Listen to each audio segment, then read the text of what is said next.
you want in life. If you are meant to overcome everything that stands in your path of reaching your goals, then you are 8-man strong. This is the Tan Talk Radio Network. This is Bob the Beast Sapp, and you're listening to Talking Sports with Randy Harris. I'm going to knock him out.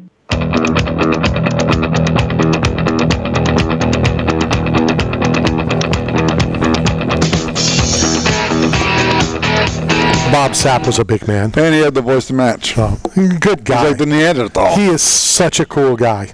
You know, met him and then brought him to, one of the Waiting for Wishes in Nashville. Good dude, like him. So what's on your mind? We got 10 minutes before our next chat. Well, I'm just thankful I got to come today. I was supposed to be in Orlando with my family. My father, like this Buccaneer flag. My father has to have another surgery on his eyes. He used to sleep in the gas. What does that have to do with the Buccaneer flag? He's blinking. He's got one eye he can see out of, one eye he can't.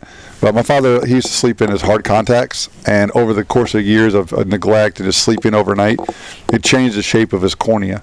So he had him replaced years ago, and then now, he's almost 80.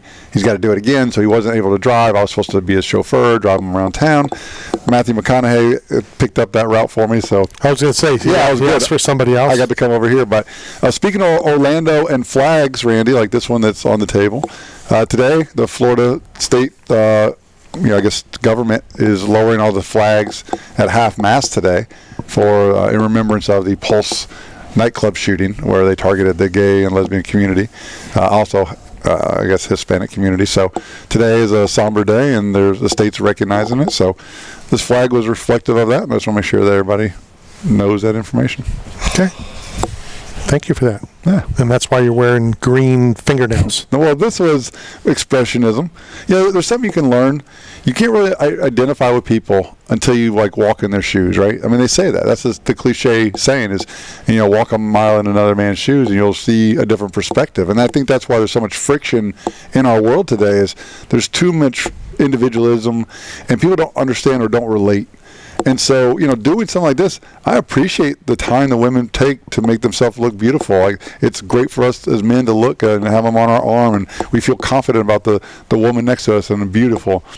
But the process and the time and the commitment and then the expression and you can drill a hole and have a charm. I mean, they get creative. And that's what you got to appreciate about life is this builds confidence. To have this kind of confidence and to be yourself at all costs and go out and take the time to do it, it should be celebrated. It just makes you more relatable. And I know firsthand from getting kicked out of African hair braiding salons with my request to get my hair braided. And they would look at my tattoos and my beard, and they were like, oh, a middle-aged white guy with a beard and tattoos, he's undercover. So all the salons would pick up their phone, they'd be on it doing their hair, and the clients, they would all run in the back, leave the clients in the chair, send one poor little 18-year-old girl up to find out who I was and what I was looking for, who I was looking for. And then they would be like, what do you need? I'm like, well, I need to get my hair braided. Like, when? Like, for who? I'm like, for me.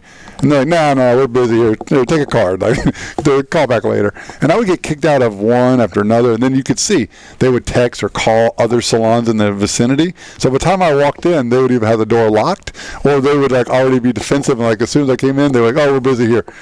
And so, but then once I started getting my hair braided, they started to understand that I respected their craft and their culture. And I'll tell you what, until your hair, your eyeballs are pulled from your from here all the way back as tight as you can, and the pain and to sleep overnight, the headache you get from hair braiding, they put themselves through physical pain in order to have style or to look a certain way or to present themselves to the world. And that you can only really vibe with if you've experienced it. So things like this, as a man growing up in America, like a leader, alpha male, combat warrior, tough guy, father of 2 beautiful daughters, of course I want them to get experience. I'd rather them glue my fingers because it's not good for the cuticle, it's not good for your nail. I'd rather them glue me and get the experience than to do it to themselves. But then they want to have the pride of my dad cares more about us and our joy than he cares about what people think about him in the street. And so that's why they do this to me. Before I leave, they put me in my garage and they sat me on the ground and glued my fingers. And then you have appreciation. You can't open apps with your finger. I can't turn my phone on, Randy. How do you type? Look, I think it just says a lot about your daughters that they don't even really care. They just want to do it to give you pain. these are neuroplasticity training tools. Like doing something different than you normally do it creates intellect and stimulation neurologically. So instead of going right when you go for a run, go left. Do things backwards. You wake up, brush your teeth, use your left hand instead of your right. Get a job, don't go to work. Yeah. Get a job, don't go to work. Like, join the North, I'll be in the South. Like, well, Civil War, right? Like, pick a side.